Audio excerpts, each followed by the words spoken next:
Mincha cet après-midi à 16h50, Shacharit 8h30, suivi du Shiur, du Kiddush, et Mincha, Bezrat Hashem, on fera Shiur à 16h40, on parlera sur les prénoms en général et comment choisir son prénom. Il faut savoir que la Kriyat Torah de Mincha de Shabbat, c'est David Ameler qui a décrété cette Kriyat Torah. Et pourquoi il a décrété?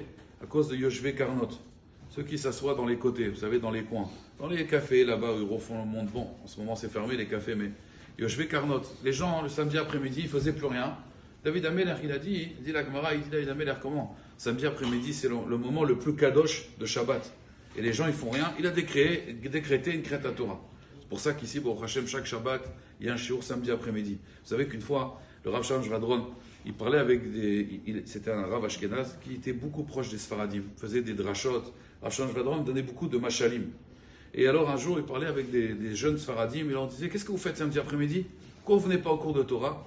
Ils leur dit, Rabbi, nous on joue au football. Le football, cadeau reggae.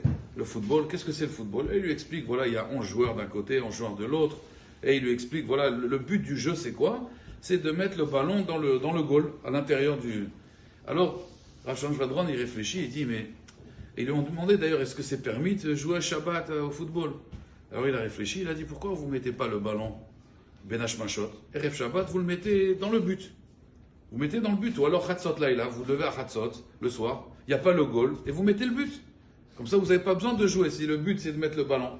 Alors les Sfaradim, ils lui ont dit, les petits jeunes, ils lui ont dit, mais voilà Rav, Eze Chochma. C'est pas une Chochma de mettre un but quand il n'y a pas de goal. D'accord? Toute l'intelligence, c'est quoi? C'est de mettre un but quand il y a un goal, et malgré qu'il y a un goal, j'arrive à mettre un but. Ça, c'est l'intelligence du foot. Ah, il leur a dit Hazak, il leur a dit c'est la même chose. Rabotai, il y a des fois des tfilotes où il n'y a pas de goal, il n'y a pas de Yetzerara. Alors c'est très facile. La Chochma, c'est samedi après-midi, il leur a dit. Parce que plus la mitzvah elle est importante, et plus le Yetzerara il est puissant. Ouais, le samedi après-midi, comme je dis, après une dafina, on est chayav mita. Chayav mita, ça veut dire on est chayav avec un tête. Chayav mita, on est chayav de dormir. Le Yetzerara, samedi après-midi, il est très puissant. Et c'est pour ça que David Ameler, il a dit, à ce moment-là, il y a un goal. Il leur a dit, il y a un goal. Et là, si tu mets un but, si tu arrives à aller à Mincha, si tu arrives après à étudier, à faire Kriyat Torah, là, il y a une chokhma. C'est ça la chokhma. C'est pas quand les tfilotes, elles sont faciles, de toute façon, on est là, alors on prie. Non. Samedi après-midi, David Ameler, il a vu que c'était tellement chashuv et qu'il y avait... Plus c'est important, de toute façon, il faut savoir, et plus il y a un Yetzerara qui est puissant. Donc, Bezrat Hashem viendrait, si Dieu veut, et on fera sur les Shemot, Bezrat Hashem, sur les noms, comment appeler son enfant d'après la Torah. Hazakou.